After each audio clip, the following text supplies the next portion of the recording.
Hey everybody, it's Jaret from the Rockstar Dad Show. Coming up this week on the program, Edwin McCain. Probably one of the coolest guys I've ever met. Very excited for you guys to hear this interview. But plus, me and Gary are going to talk about stuff. That's coming up this week on the Rockstar Dad Show. This is a song for my friends Jaret and Gary. They started a podcast and said a theme was necessary. They're just a couple of guys in a band that you know. Some rockstar dads who started a show. So here's the next episode. Welcome to the Rockstar Dad Show. And my name's Jaret. Hi, Gary. What's happening? We're from the band Bowling for Soup, but we do this show too. We're at 170 something episodes. Yeah, we're just cranking them out. Just cranking them out. Every week except for we took like a 6-week break this summer. We did. Yeah, that was necessary. Was that this summer? Yeah. It's been one of those years where it's like, January was just the other day, but then like something that happened in May, which seems like a long time ago. This summer for me just went by really, really fucking fast. Did it? Yeah. Really fast. It's like I didn't get half the shit done I wanted to do. It's like I had great expectations, The world was not built. Is that right? Is that what you say? What it was or wasn't built? Great expectations. The world wasn't built in a day. Right? Rome was. So on the 8th day, it's got to be your bull. It's got to be your bull. That's what happens, man. I'm excited about tour. By the time they listen to this, though, we're going to be almost back from tour. Well, so we took the 6-week break off, but now we're ahead, which is awesome. Yeah, now we're ahead. So, gosh, so many things happening. The kids are back at school. What just happened in Wichita Falls was the high school that you went to and the high school that I went to, 2 separate high schools. Mm-hmm. This is both of their last year. Yeah. And your high school and my high school were rivalries, and they just had the final football game that they'll ever have. Yeah. And so that was like a really big deal for a bunch of people and a bunch of people I know. Yeah. I didn't care to go at all. Some months ago, and Nick was like, let's go to this. I'm like, I want nothing to do with that. Right. I'm out. Yeah. I'm busy that weekend. And she's like, oh, what do you have? I go, I don't know, but I'm busy. Got something. Something is happening. So, but she ended up going and she had a good time. But whenever they were getting ready to go, Mia was like, Daddy, will you help me pack? Because I usually pack her and Tyler whenever we go on trips, right? Yep. And I said, yeah, just a second. Let me do something. And then she ended up finding a bag and she started packing for herself. She is 6. Yeah. They're going to be gone for 2 days. Okay. She packed herself perfectly. She packed PJs, 2 changes of clothes, underwear, sock. Like she just did it fine. Yeah. And if I would have said, hey, Tyler, go pack, he would have had like a dirty sock, the clothes that he wore yesterday, and a hat. It is definitely the difference between girls and boys. Because I remember Emma could do the same thing. Everett's 10 and he still will come in like if it's a day where we can all sleep in, and he'll come in at like 10:30 or 11 and go, and wake us up and go, I'm hungry. And it's just like, well, then fucking eat. I don't know. There's obvious breakfast selections out there, Yeah. but Emma, never. That kid was just get her a bowl of cereal or a blueberry muffin or whatever, a granola bar right in front of the TV in the morning and that's where she would be when we woke up. And there's just something about, the girls know how to pack, man, really early. Yeah. I got did you have any interest in this high school thing? So just a little background for everybody that's listening to the show. So Gary and I are from Wichita Falls, Texas. Gary went to what's called Old Heights, Wichita Falls High School. Call it Old High because it's the old high school. Beautiful, beautiful building. And a long run. I believe that it started in the early 1900s or something like that, right? Yeah. It's over 100 years old at this point. Then I went to Ryder High School, really ugly fucking building. Yellow and brown, and just the fucking architecture is just bullshit. It's just square, right? It's just square. It doesn't even fucking look like it looks like a prison is what it looks like, just with no fences around, which it probably should have had. But I went there, and it started, I believe, in the late 50s, early 60s. And those are the two main high schools. There's another high school in Wichita Falls. Honorable mention goes to Hershey, which is out by the Air Force Base. But it was a different size school, so it really we didn't play them much. It sort of existed on its own out there. Yeah, and then there was a private school at the time too. But anyway, so these two high schools, there was a rivalry between sports teams, or bands and whatnot, but the football game each year was a really big deal, for both schools. And I have this hair on my microphone, and I cannot. Here's what I'm gonna do. I'm gonna turn it because it keeps going up my nose. I was wondering what was happening for everyone that's listening and not watching. About 2 times while you've been talking in the past minute and a half, your eyes have gone completely crossed, and you've just started working circles around your microphone. Yeah, okay. What's happening? Anyway, the rivalry, the old high was the Coyotes and Ryder was the Raiders. And it shut down the city for years and years and years. And people don't like change, but Wichita Falls is progressing to the fact that they need new schools. They need bigger schools. So they're rezoning my understanding is they're rezoning the whole fucking city, building 2 new high schools. So everybody's going to be all mixed up. But the big thing is they're doing away with the Ryder Raider and the Wichita Falls High Coyote. Completely new names. And I think they went to the public and asked for votes for the names, and people petitioned to keep Ryder and to keep Old High names, just and they're very upset that I don't think they went with the petition. They just named it whatever they wanted or something. Yeah, but I think it ended up being how they name sports teams now. I know you watch a little bit of sports, right? But so do you know that they're already going to have to change the name of the Washington Commanders because people fucking hate it so much? So they're going to change it again. So, but they just go with the Guardians, I believe. I think that actually is one of the fucking new teams, right? Probably. Guardian, just the safest. Yeah. We need to name it something because you got to be careful because, you can sort of look at any name and go, I could figure out a way to cancel that in a couple of years, everything. But so to be honest with you, Gary, no, I don't care. I think I think this is the way that I look at it. Our band started in Wichita Falls. We moved down to Denton in 96, 97. Denton, Dallas, Deep Ellum, Dallas quickly became a home for us. We felt comfortable and so I just went and I filmed a documentary about I didn't film a documentary. I went and participated in the filming of a documentary about Deep Ellum a couple of days ago. And, there are certain things that are kind of sad. It's sad that the Curtain Club, that the building is gone. It's sad that that Club Clearview, the building still sits there or whatever. But you know what?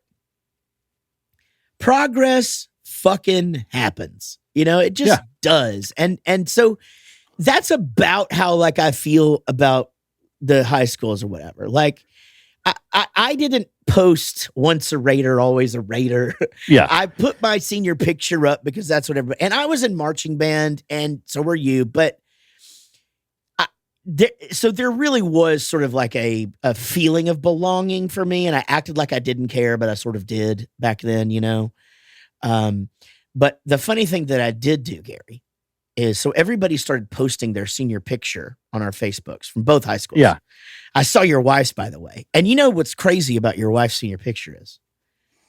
Everybody who sees Tyler thinks he looks exactly like you. Yeah. He fucking looks exactly like Anik in that Really? picture. If I'll you have to go go back look and at look at that that. picture, it's crazy, but that's how kids are, right? Sometimes Yeah. they just look like so anyway, everybody posted their senior picture and their like little slogan. So ours was Rider Raiders High and Mighty Senior Class of 1990. But I always said, and this is what I wrote, Rider Raiders We Kick Heine Senior Class of 1990. I knew it was going to be Heine. I don't know how I knew. Whenever you said 1990, I was like, there's something about Heine that he's coming up here with. Yeah. And so like, but it's so funny because I'm friends with all my English teachers from then. And it's just, Miss Elmore was just like, well, Jared, I don't think that's how that went. And then it's just like and Miss Holland was like, no, Jared, that's not how that went at all. Whatever. It tickled me. It was, but yeah, a big deal for the city. They had a lot of people get back together. What I really liked was, seeing so many people from down here because so many people moved to where we are from that went back for it. And it was cool that Anik took the kids up there for that. I've got two takes on it. All right. One take is I understand like the feeling of like, I went there and it was fun and I had a great time or whatever it is, right? Whatever. But I understand like, don't tear this old, historic, wonderful building down. Like it was great and we should continue having the kids go there. Right. And I understand like that feeling of I enjoyed it. It was great. And I want other people to have that same thing. Right. Right. But it's the at least for Old High, the older one, it's old, worn out, falling apart, messed up, bad air conditioning, like it's just not good. So those kids aren't going to have that same experience. They're going to this old, dilapidated building. Right. So let them go on to the new thing, let progress happen. Yeah. They're going to have this cool thing that they can be proud of and that will be nice and just a better experience probably, right? They're going to be the kids at the new school. I mean, they're going to be their thing. They're going to have their air thing. Conditioning's going to work and heating's going to work and internet's going to be awesome. And the bathrooms are probably nice, right? Like it's just going to be nicer. Sure. So there's my thinking there. But then I've got this thinking of like, I've moved on. I live in a different town. I'm not part of the, voting on I'm not there. Right. And I have this way of thinking too, with like, Anik will be telling me these people at work or blah, blah, blah. Or, she's talking to me about, my cousin's family's doing this or, all these things that just I'm not in control of. I have no control over. And so the school in a different town and what they're doing, I have no control over. I have no say in it. No matter what I do or think means nothing to anyone. And so what I do in those situations, and I had her practice this with me, is I go, huh. And then I move on. Yeah. There you go. Huh. That's about it. Yeah. I fucking love it. Now, so Ryder, they're turning that into a junior high. So I think my junior high, which was McNeil, is now going to go to my high school. And then, but are they tearing down Old High? Because I thought it was like a historical building or some shit. Maybe they're not tearing it down, but like it's, what do you call it? Evacuated, not evacuated. Like it's not going to be anything because it's in, it's condemned. They're going to condemn it or whatever. Condemned. Yeah, there you go. Wow. Yeah. I mean, I imagine they'll bulldoze it or whatever. But I mean, people in Wichita Falls are proud of their shit, though. I mean, there's an Arby's in Wichita Falls that has the old original sign, and they were going to take it down and put a new Arby's sign up because their logo is completely different. Their colors are different. It's the old brown.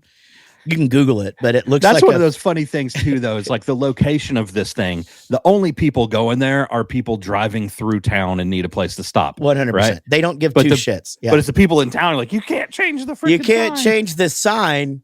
And so they petitioned and made this Arby's sign a fucking historical marker. So you can't take it down. So incredible. And now, so I think it's a deal now where that Arby's has to just maintain this little piece of shit sign. I mean, it's cool looking, and it is, it's the main road into downtown. So all of us saw it a lot when we were kids. You had to drive past it to go anywhere, basically. I mean, it's a small city. Now you drive over it even. You don't even stop. That's the thing. Wichita Falls did the most fucked up thing, I think, ever. And I get it because getting from one side of the city to the other is great, but the main way to get, like if you were going from Fort Worth to or Dallas to Oklahoma, you had to like drive on this street that had like all this commerce on both sides, like and there was 4 or 5 stoplights. But all these businesses that existed because that hotels and restaurants and all that shit, they just fucking came in and built a road over all that shit. And so now all that stuff is just run down and just bad and just, or not there. Yeah. You know? Yeah. Falling apart. And that's where the Arby's is just, you just skip past it. But, you know, I am I think about it like I think about classic cars. Like classic cars are cool. You know, like I love the 78 or 79 Bandit, Smokey and the Bandit car. Do I want one? No. The fucking seats are going to be uncomfortable. It's not going to be air conditioned. You know, like it's just got to be a maintenance fucking nightmare. Right. I've seen, I'm with you. I see them and I'm like, that's cool looking. Yeah. It'd be fun to drive on like a perfect spring day, you know, not in summer or winter. No. And, but then you see like the ones that are, not even restored, like modernized, right? So it's like the old body. Yeah. But then it's like they redo the complete interior where it looks like the right seats. Yeah. But it's got CarPlay, you know, and you got can do electronics that. and yeah. Those are badass. But then you're like, well, that's worth more than the car's probably worth just to do that. Yeah, you got to really want it to do it. They just basically put it take the old body and put it on a new car frame and then give you all the innards or whatever. But those look cool as shit. They do. The look thing cool. is, I'm not a car guy. Me either. Well, to be fair, I'm not a car guy like that. I do love a comfortable SUV though, Gary. Yeah, but that's what I'm saying. I don't need to go like past what is on the lot. You know, I'm not like needing to special order the extra exhaust kit or the blah blah blah or these wheels. Totally. Nah, just get a cool color. Yeah, you know, and it has CarPlay, and I'm happy. Normally that they get you on those packages though. Those upgrade packages usually have like one thing that you really want and then 7 that you don't, you know? Yeah. Like, you know, they'll be like, it's the sports package, but it has like the steps that like come out from under the car so you can get in real easy. Right. And then they go back under or whatever. But we got to take a break. Later on in the show, Edwin McCain is going to be here. I'll be your crying shoulder. He's going to talk about that song. He's going to talk about driving his own bus, being a dad, drugs. That's all coming up later. He gets into some real shit. He does. Yeah, y'all listen to this. You're listening to the Rockstar Dad Show. Welcome back to the Rockstar Dad Show. Don't forget, we're right here on Adobe Radio every single Monday at 2 p.m. Eastern. And then we're back on Wednesdays on the podcast app. I finally had Jack heard it on the episode. By the way, shout out to producer Jack, who is kicking ass right now and putting out all the content. And y'all go follow him at What the Gleason. He goes, so is it midnight on Wednesday? And I go, yeah, but really it's 12 a.m. it's midnight on Tuesday, 12 a.m. on Wednesday is the thing, right? Like, yeah, it's supposed to come out at the beginning of Wednesday. But as you said last episode, it's hard to put that, like, what the fuck time is that? You know, like that happens at bus call all the time, right? Like, yeah. All right, we're going to leave at 12 a.m. on Wednesday, not on Wednesday, but you have to go like, okay, do you mean Wednesday night or Wednesday morning? Yeah. Yeah. You know? That's, we talked about this on another episode, and that's like, I know how you can figure it out, but like, just for me to make it easy, like for setting an alarm or something. Yeah. I'm going to go 12:01 a.m. Yeah. Like, exactly. You Perfect. just know. Yep. 100%. Yeah. I've done that before. Like, you know, it just gets confusing. Like if you're taking a red eye flight, you know, and if it's 11:59, it's on Tuesday, or if it's 12:01, it's on Wednesday. And that can get very, very confusing. that time of night.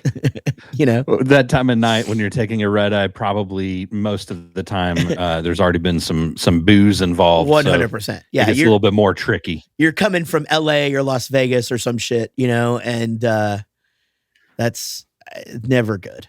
It's never good. Plus, you know, like I love flying west, but I hate flying east in the United States. Like I don't mind going to the UK or Europe or whatever, like because that's enough hours where it doesn't fucking matter. You're going to be on the plane for a long ass time, and it doesn't matter with the time difference. But in the U.S., it's like, well, you can gain 2 hours or lose 3 hours. Exactly. Right? Yeah, and it's because it's cool. Like when I was going to LA and working a lot, when I was doing more voice shit, I could leave here on the 9 a.m. flight and land there at fucking 9:15. You know, and then I'm at work by 10:30.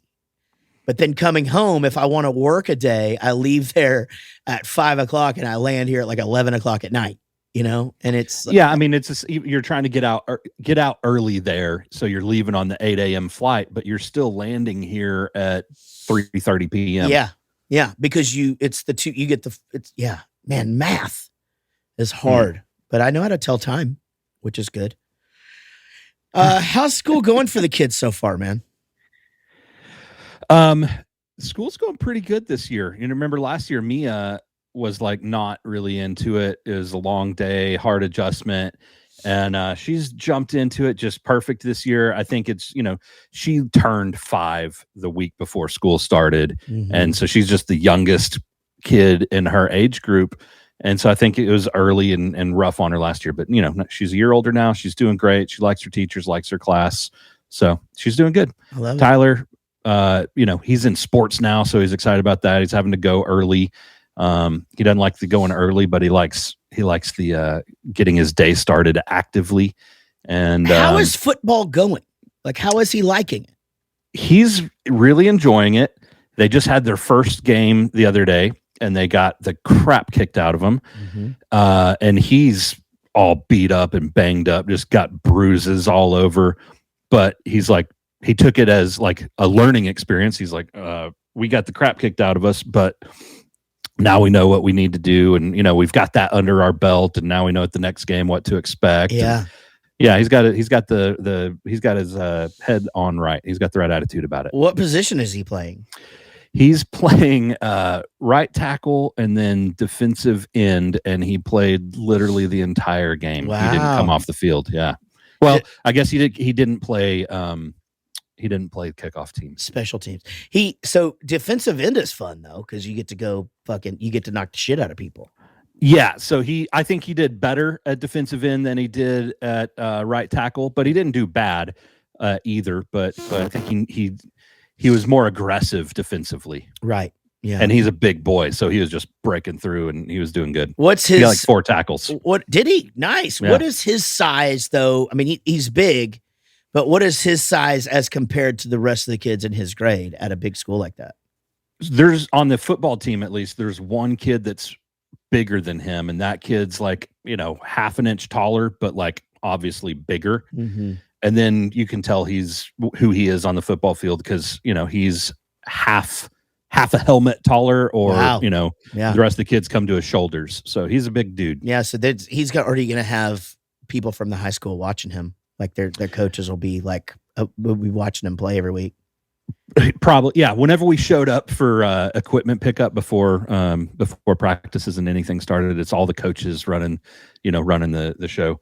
And so he showed up and he's like, "I'm Tyler Wiseman." They go, "Okay, you in 8th grade?" He goes, "No, 7th." And they're like, "Oh, you're a big boy." Yeah. So yeah, they love that shit. It's so crazy how, you know, that world hasn't, you know, it's even more so though that the high school coaches are watching the junior high kids, and it's like that in marching band, soccer, you know, like they're waiting for just up there waiting for him to get up there. And I mean, does he have to pick yet? I mean, like can he still stay in? He can do that because it's pretty much just during school hours except for the games, right? And then he can still do all the baseball stuff that he wants to do. So that's where it's getting tricky is the baseball team that we moved to. Now they play weekdays, so their practices are weekdays, their games are weekdays. There's nothing baseball wise on the weekend right now. That's when we were squeezing in his private lessons. But so yeah, there's a conflict with his football games and his batting practices. So I've just talked to the coach and I was like, hey, I don't want him to have to miss every single football game for like a 30-minute batting practice, because they divide it up into half the team and half the team. And I was like, I know it's important for him to be there, but I don't want him to miss it. And I think playing two sports is actually going to make him a better athlete, right? Mm-hmm. But I was like, what can we do to compromise? It's like, if he's missing batting practice, I'll just pay for him to have a separate batting lesson or something. Or is there something we can do to compromise where he's not going to have to miss every football game? So the coach is working with us on that. We're going to do like a separate time for him. That works out. I mean, it's tricky. Then once he gets to high school, he'll be able to play high school baseball. And yeah, and I with him playing football, I was like, okay, I'm happy he's doing it. I want him to get that experience, get the football coach experience and football team and the camaraderie, and all of his friends are from baseball. His baseball team's not through school, so all of his friends are spread out at different schools. He's got kids in class that he knows, but they're not like his hang out on the weekend type friends. So I wanted him to do full football in school to also just build a bigger friend base.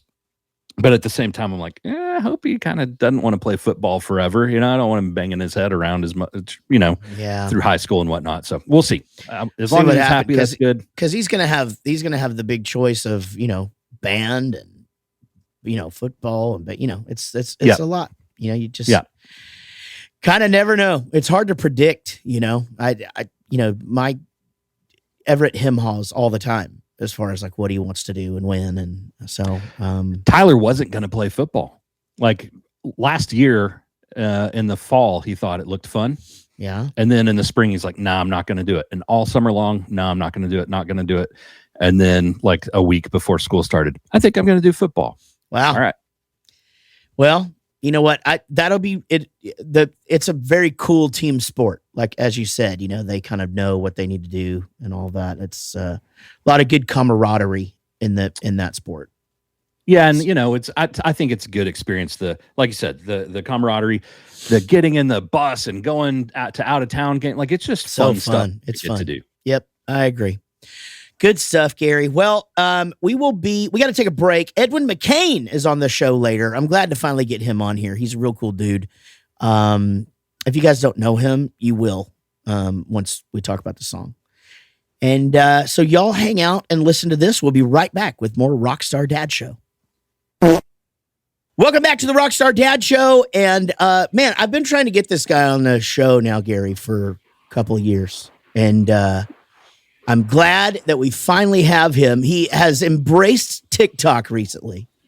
And since the pandemic. Edwin McCain is here, buddy. How are you, man? I'm great. How are you guys doing? Oh, man. Awesome. Could not be better. Man, I got to tell you, it's fun for me because, not all of the folks from our generation embrace all of the technology, all of the social media and stuff like that. And I think, you're doing such a great job of it on TikTok. And I love the fact that you're just calling people out and you're answering questions. You're telling it like it is. Are you having fun doing it? That's the main thing. Honestly, I'm a hypocrite because when the whole social media thing hit, I was like, never. Yeah. And I wrote this blog about why I don't blog. And it was basically, the gist of it was, look, when I had David Lee Roth posters up in my room when I was 14 years old, I didn't want to know that his cat had a urinary tract infection. I wanted to imagine him living on top of Rockstar Mountain in, draped in spandex. And I don't need to know any about his personal life or any of the real stuff. I want a superhero rock star to look up to. Yeah. And that was my thinking. But the error in that thinking is that I have never been that, and will never be that. Mhm. So the only thing I've ever been is just lucky. So you better just be thankful for it. And then and then the pandemic hit, and I have a teenage daughter, and so she was all in on the TikTok thing, and so I started watching it, and just like anybody that's ever opened TikTok ever, I got sucked in. But what I loved about it immediately was all the people that were being super real and vulnerable and honest about what their reality is. And I thought, what a cool way for people to understand other people, right? Yeah. If you're willing to just be real with it, then all right. And there's a lot of crappy people that just want to troll and be ugly and whatever. Sure. You can ignore that. But then what I also discovered is that very quickly it led me to you. It Yeah. led me to all the other real people that were just being real about whatever their experience has been. Right. And all the people that have sort of shared experiences or have something to offer in that mindset find each other. And I was like, this is actually killer. Yeah. You know, just back to your point of the Rockstar thing, because you're so right. You know, we knew as much about Motley Crue as they wanted us to know. You know, it was almost like they were able to play their characters in their interviews, and that's what we got in, you know, our hit parader every month, you know, in our circus magazines and that. And you know, it didn't matter. We didn't have to have a picture of what they ate for breakfast to continue to have them in our brains. You know, our attention spans were like, we were just left wanting all the time. Well, the music was the palette, right? Yeah. And so we just imagined what they were like based on the music that they gave us. And then, and honestly, it would be, you know, I had the moment. I went to see Van Halen when they went back around one time with DLR and Wolfgang was playing bass. Yeah. And halfway through the show, Dave put up the screens and had like a 15-minute home movie about his herding shepherds in the middle of my van. Did you see this? I'm not joking. I saw that tour, but I don't know if I remember that part. No, I was there, and look, I was cool with that for if it had been 3 minutes. Yeah. But it was literally 15 minutes of Yeah. a home movie about his herding shepherds. and there were guys my age that were like looking around at each other like, what the hell? What is happening? And I literally just had to go, okay, Diamond Dave has turned into crazy Uncle David. And we can't be 14 again. Yeah. And I had to just go I literally slumped my shoulders, walked out to my 1985 Porsche 928 that I had specifically driven there to live some sort of like retro dream. Yeah. Put on Rat and drove home. Yeah. I was like, all right, I'm just. Do you think just the function of social media, though, is making everyone have to kind of be more real, right? So 30 years ago, there's a weekly or a monthly publication. That's easy to be like, hey, look at me doing this cool shit once a week or once a month, where now it's like there's so many avenues to post what you're doing. If you're not posting every day multiple times, then you're not relevant. So it's like, okay, look at this omelet I'm having because I have to post something. Yeah. Right. So that's the shocking part. And I think what we discovered kind of quickly is, and what we've actually been trading on for the last 15 years, is that a lot of people know my one song, but they don't really know it was me. Like, there's a lot of like misunderstanding. Yeah. And so because of that, like, we've been touring successfully this whole time, because it's like every town we go to, people go, oh yeah, it's that dude that sings that song. And so they don't really know me, and so they don't have any expectations of it, and then they come and my favorite guy to meet at the shows is like the reluctant husband, and he wasn't.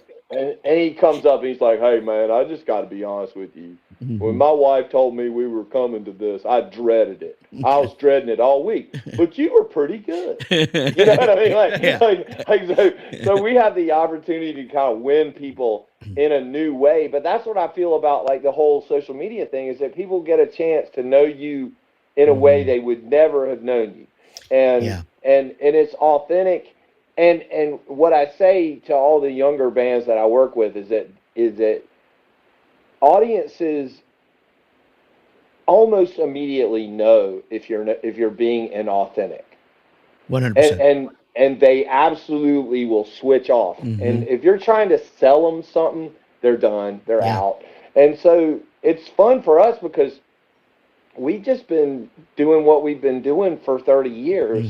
And now people are like, hey, that's kind of cool. Right. But we had no way of transmitting that until social media. Right. And I feel like I know I watch what you're doing, and it's this kind of the same thing. It's like you have a really great core fan base. Yeah. And now all these people are like, wait a second, why didn't I hear about this? Like, where have I been? You know, and you and I apparently have a lot of the same sort of mentality of poking the bear a little bit. 100%. Like making fun of like anytime anybody's taking themselves too seriously, I flare. It flares every instinct to just go boop. Yeah. You know what I mean? Like, I can't help that. Yeah. I have a line in one of our songs that says, I think rock and roll is really funny when it's serious, because it's like, it's hilarious to me when guys take themselves so seriously that they're not even enjoying, like, it's not even the reason you got into this. You know, like there should be serious bands. That's not what I'm saying, but you're so right. Like, I think like that whole thing, like you could never have a band like The Darkness come if they didn't fucking mean it. You know what I mean? Like that 100%. that band worked because that's who they are. That's what they were selling. You couldn't. They can take on a persona. Yeah. But they're authentically doing it. Exactly. And he never ever said anything other than that. Yes, exactly. You know what I mean? Yeah. I mean, but again, I think that's a function of our generation, right? So Generation X is we were unsupervised, right? Yep. I smoked my first cigarette when I was 11. Yeah. I did my first drugs shortly after that. Yeah. I mean, we were completely unsupervised. I got kicked out of middle school for having a Dead Kennedys album with me. Yeah. You remember the one that had the little Ethiopian's hand? Yeah. I had that with me at school, and I was at a Christian private school, and they're like, "No, you're gonna have to go home right now." You're so That's right, not though. okay. The unsupervision of that, like, and I think about it all the time. Like, I would say I was spending the night with some kid and end up at another kid's house, and my parents had zero idea where the hell I was. No clue. No clue. For days. Yeah. Like I had this friend, and I would spend months at their house. Yeah. And my parents just assumed I was there. And we rode our BMX bikes around like a little gang. Yeah, and same. whenever anything went bad in the neighborhood, the cops just came straight to their house. Because it wasn't like they wondered who did it. Right. It was us. We did it. Yeah. Well, Like it wasn't. There's no investigation. We did that lack of supervision allows you to learn, though. You can do stupid shit, get hurt, figure out, don't do that again on their, don't do that again. Right. We had a routine where we went to this one guy's yard that had crabapple trees, and every day we would pick a shirt full of crab apples, and then we would go hide behind this one wall, and we would wait for the cops to come by, and we would throw the crab apples at the cop cars. And then they would chase us. And that was that was like, hey, you want to go play football? No, let's go throw crab apples at the cops. Yeah. And you know. Yeah. We had those little, those little prickly bushes that grew the little berries. They start out green, and those ones hurt, but then they turn red and they'll explode on you. And we just shot slingshots at cars Same thing. And just so you could hear the sound or watch it explode, and they'd screech the brakes and off we would run, and man, back when the metal was thick enough on the cars where it wouldn't dent it. exactly. Yeah, exactly. No hail damage from us, but yeah, man, I think that's the thing, right? It's I think especially guys our age, I think we have to consider the benefits of social media. Like I think this generation, the 100%. generation that's coming up right now, it's just second nature to them to just be able to do it. But it's a mindset, like you said. I mean, for me, just as a musician, I grew up thinking, oh, you just write songs and then you play songs, and the rest of the time you just fucking kick it. That's it. But the social media aspect of things is part of this job now. I mean, I spent hours on some of my TikTok videos. Like, I mean, I spend a lot of time on some of them, and, but to me, I think it's fun. I really enjoy it. It seems like you do too. Absolutely enjoy it. Yeah. Yeah. It certainly seems like it. The different perspectives, and it's definitely caused me to listen better to what people's experience is. Cause it used to be, sometimes, and especially, I'm super ADD bad, and like I would just be thinking of what I was going to say next instead of listening to what somebody was telling me. Right. And now you have to stop and go, wait a second, and you listen to what their perspective is and go, you know what? I don't have to agree or disagree with this. I just need to live with this for a second and hear what they're saying. I've just found that part to be, it's encouraging to me, because I think a lot of people see it like there's a lot of conflict going on. Well, maybe so, but conflict is not all bad. Right. Like living in a bubble is bad. Like living in your own little self-approval is bad. Like a little bit of conflict helps you see it a different way. That's okay. Mm-hmm. Sure. No, I totally agree. Changing subjects a little bit, and then, before we get into becoming a dad and all that, I can tell, obviously, your sobriety is very important to you. You hashtag it in everything you do. I don't know your journey, but I can assume that, just because I know what is available to us, especially when we have hits. I assume it was probably a bit of a rocky road, probably a lot of fun, but probably a rocky road as well. What's that look like for you these days? So it was, I have to be careful when I talk about this, because it wasn't all bad, right? Yeah. Like a lot of times, it's easy to sort of couch this thing like it was all terrible. No, it wasn't all terrible. It got terrible at the end.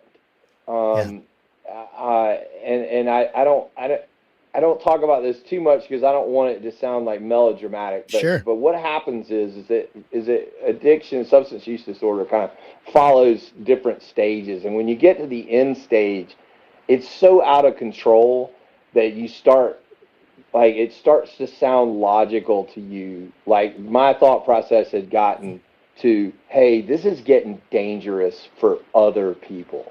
Like I don't know if I drove last night. I don't know. Like I'm getting to a point where my disease, my situation is becoming dangerous to innocent people. Yeah. And that's got to stop. Mm-hmm. And now, but there's only one way that it feels like I can stop it, if you get my drift. Yeah. Right. Yeah. And so that starts to feel like you're being like some kind of suicide solution is altruistic. And I got there, and I remember just having that kind of proverbial moment of clarity of saying, God, there has got to be a better story for my children to hear than your father was a hopeless alcoholic that killed himself. Right. Sure. And so at that point I was like, all right, what do I got to do? Mm-hmm. Where do I got to go? Started doing some research, found a great treatment center that would let me work on the weekends just to keep everybody fed and paid. And they would, so it was, I just went and checked in, and that was it. Good that for was, you. That was one of those things. And it was at the time it seemed horrible and scary. And now it was, it's the best thing I ever did, obviously. Was it something that like, and I, this is the way that I see it, is that like, it starts out, you're just, partying on the road. And then it's like, once it creeps into your daily life when you're at home, Well, it's a yeah. big wake up Well, call. what happened was I always had a hard and fast rule that I never drank before shows. Like I never partied before shows. Oh, And wow. So I was always on for the show. Mm-hmm. And then I broke that rule. Yeah. Right. And then I crossed that line. And then once those dominoes start to tumble, then you enter what I call the Hemingway phase. Mm-hmm. Like, I can't stop this. Now I'm just going to wear it like a cape and act like this is what I want to do, Mm-hmm. and invoke the Hemingway clause and say, creative people are troubled, and that's just how it is. Wow. And that's, a lot of people do that. Like, I mean, anybody you've ever talked to in recovery will say that they went through their Hemingway phase, and I got there, and then it went worse from there. Yeah. So I it probably would have ended sooner if I hadn't had that rule in place, because I was able to just limp it along for a long time. Mm. But it was just, and this, like, people, it's kind of weird. The people that are sort of drawn to this life, it's this perfect storm of egocentricity and neediness. Sure.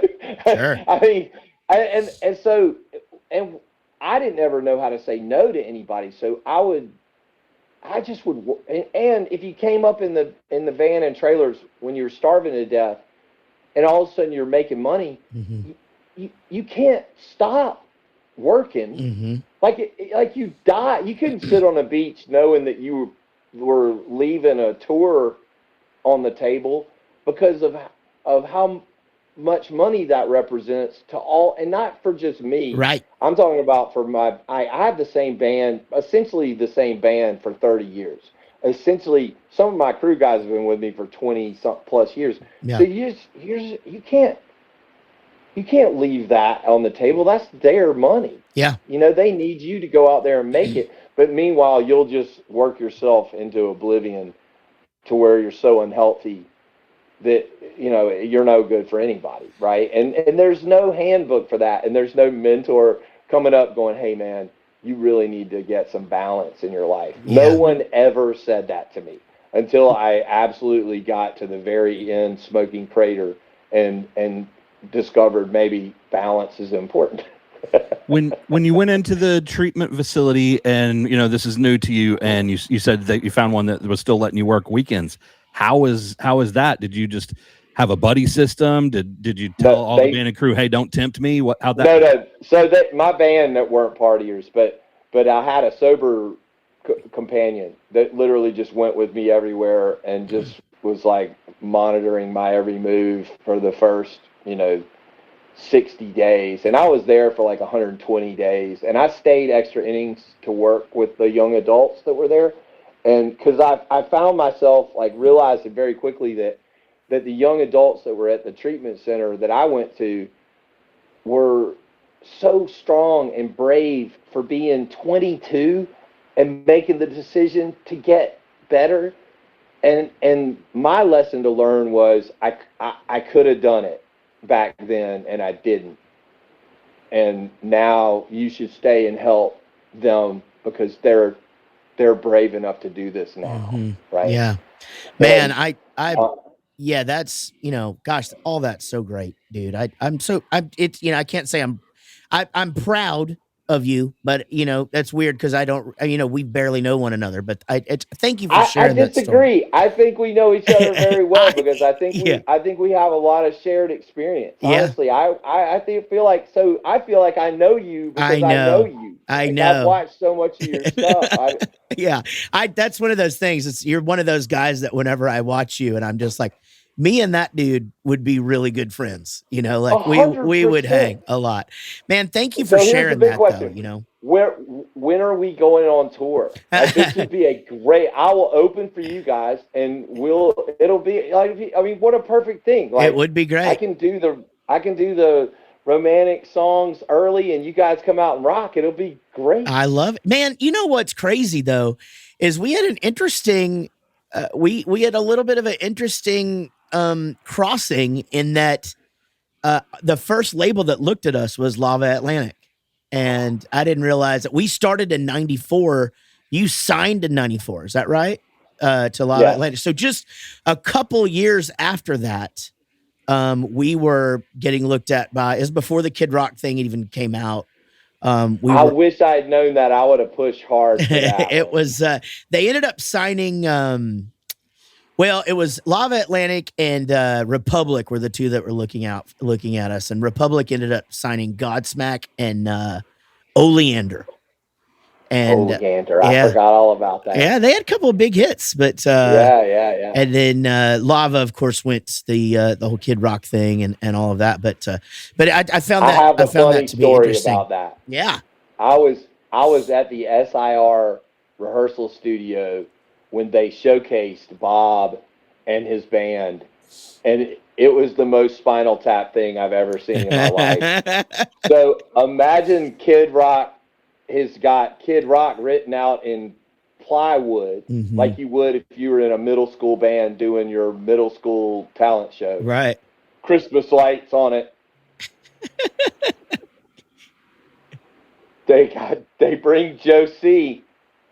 on stage on a pony, and Jason is just sitting there beaming, and everybody else at the Atlantic, the heads of the departments are all there looking at Jason going, what in the actual F are you doing? So for the listener, Jason Flom was the guy that Jason Flom is the president of Atlanta, or president of Lava. And he's the one that signed Kid Rock and was 100% sure. Yeah. And so as this whole ridiculous circus unfolds in front of my eyes, I turned to him and I was like, you're going to make $1 billion with this stupid shit. You're going to make $1 billion with this stupid ass stuff. Yeah. Because it's just so. But here's the best part. I turned to him. I'm like, where's the bass player? Well, it turns out the bass player quit 20 minutes before this showcase because he found out they were paying more for the pony than they were paying him. Oh, my God. That is 100% That's hilarious. Oh, my God. Yeah. So we actually got that cassette passed to us at our first showcase for them in New York, and listened to it on the way home, and we just sort of, you get to that ball with the ball that you just knew, like it is 100%. Absolutely. Because he borrowed from all the best stuff. Yeah. Right. Like, and he wouldn't deny it. So it was Bob and Mark McGrath and me, and we were the three biggest bands on Lava at the time. Yeah. And obviously, three very similar people. I mean, obviously, I don't. Bob's changed a lot since then. Just to be fair. Sure. But we were all in our 20s, just going crazy, and we did a showcase with the three of our bands, and the next day, a company-wide email went out in Atlantic saying, under no circumstances are these three bands ever to be on a showcase representing our label. It went completely off the rails. It went so far off the rails. I mean, to this day, we laugh about that. I just saw Mark recently. He hasn't changed a bit. Oh man, he's good guy. Known him for quite some time, and he sold his soul to the devil. There's no reason anybody should be that beautiful. It's fucking crazy. Especially back in the day, dude. he was shockingly good looking. Yeah. Like I was like, dude, what the hell? I know. It was crazy. Well, you know But what? he's also that good looking and just like the nicest dude. The sweetest and guy. still, too, Yeah. but I would say this, and you would agree, right? So you know, nobody lasts very long in the business if you're a total dick, right? I mean, so there are some examples of people that have lasted a long time that aren't very nice, but for the most part, like honestly, like the guys that we've been working with a lot, like REO guys and Styx guys, I mean, they're just genuinely nice people, and their crew are the same way, and their management's the same way, and that's why, because people after a while, especially in the upper echelons of the music business, like nobody wants to work with people that are difficult. No. Yeah, you're so right. Yeah, it's very few of the divas, you know, and especially on this side, you know, on the rock side or whatever. Like it's just the divadom gets shut down. We got to talk a little bit at least about you being a parent. You have you have a teenage daughter. And what's her name? Her name is Tiller. Okay, and the internet loves it when she's mean to me. It's like, honey, I need you to be mean to me today for TikTok. Yeah. Apparently, they just love it because I think that's. But she literally is. She's so funny as a 14-year-old. She's quick. Yeah. She's quick with her comebacks and I have an 18-year-old son. Well, he's about to be 18. And then a 17-year-old son. My oldest is adopted.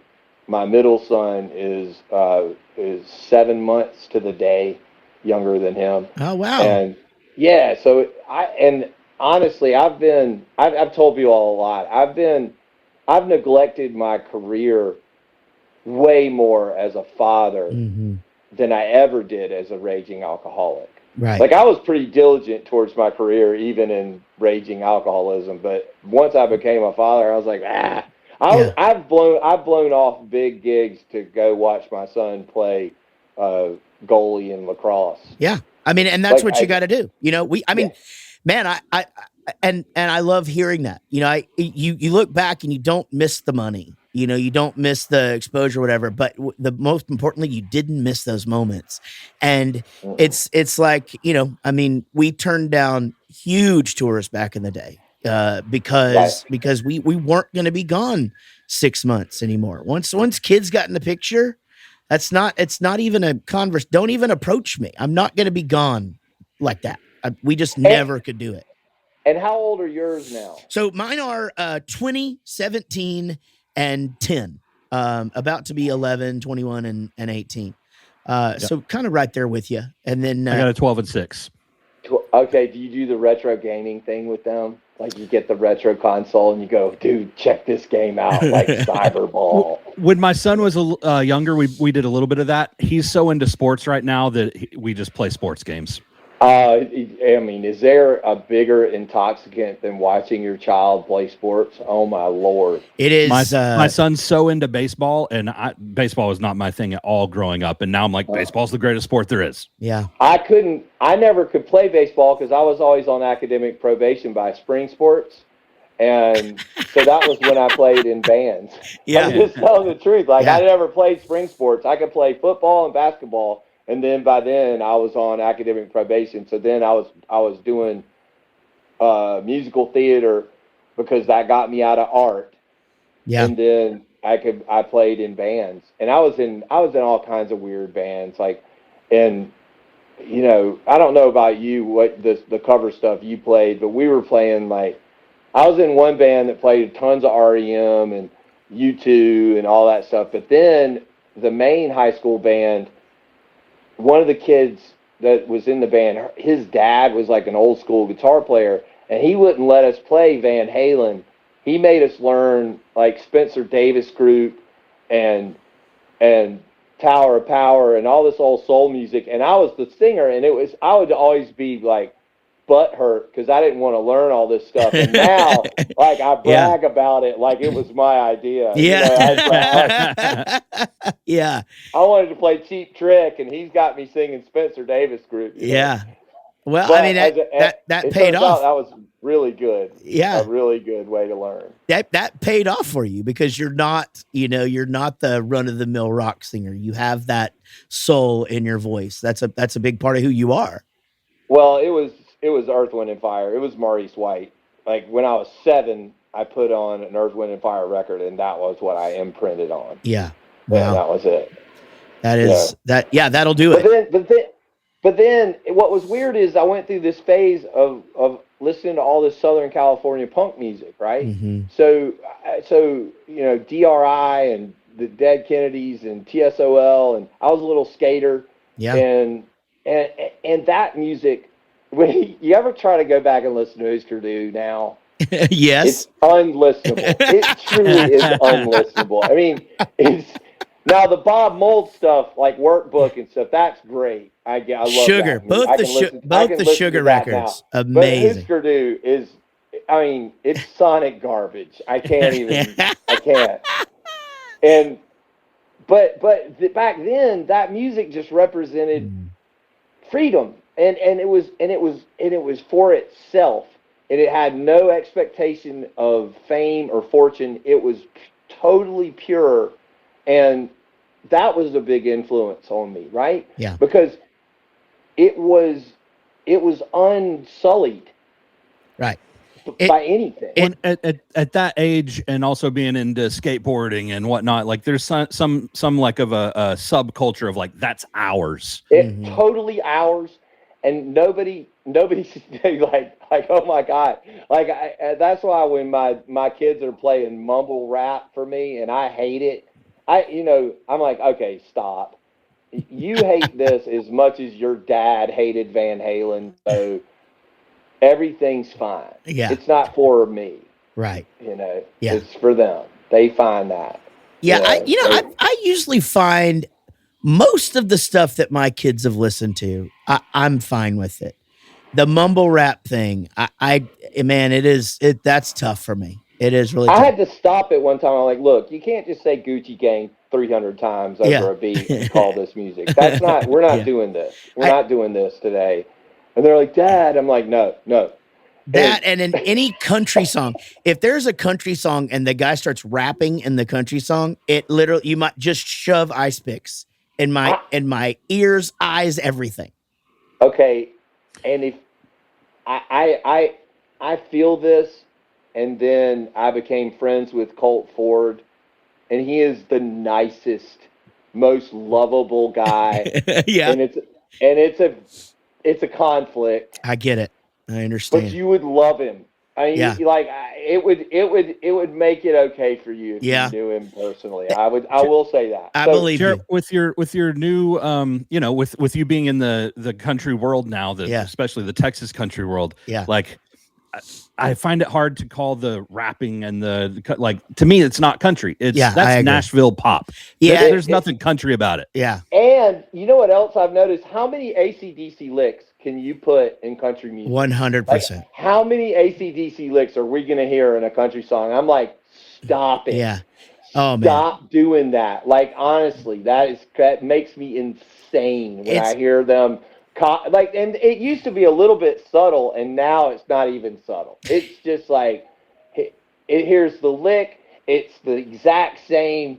Like, oh. Yeah. It's rough. It's very hard to listen. I listen to Red Dirt and Texas country. There is some of the Nashville stuff that I like. I think Luke Combs is fucking great.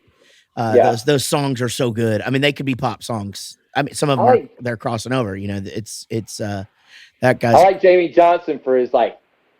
Yeah, of course. Yeah, that dude's great. But so many good ones. Well, man, Edwin McCain, we've kept you long enough, sir. Thank you so much for coming on the show. Finally. I didn't realize that we were missing. I would have been on this thing immediately. You and I were texting about it, and I think you were like, well, I don't know. I think we got a little crossed up, but I'm glad that we're here now. I apologize. That's probably a function of the fact that I have the attention span of a moth. I think we'll have to have you back on because we've basically confirmed that you have kids, and that's about as far as we got. That's all we did. We didn't even talk about fatherhood. So you've got, because we do, it's necessary for us to talk about the balance and all that. So we'll have you on in a few months, and we'll just start with fatherhood and stick to it.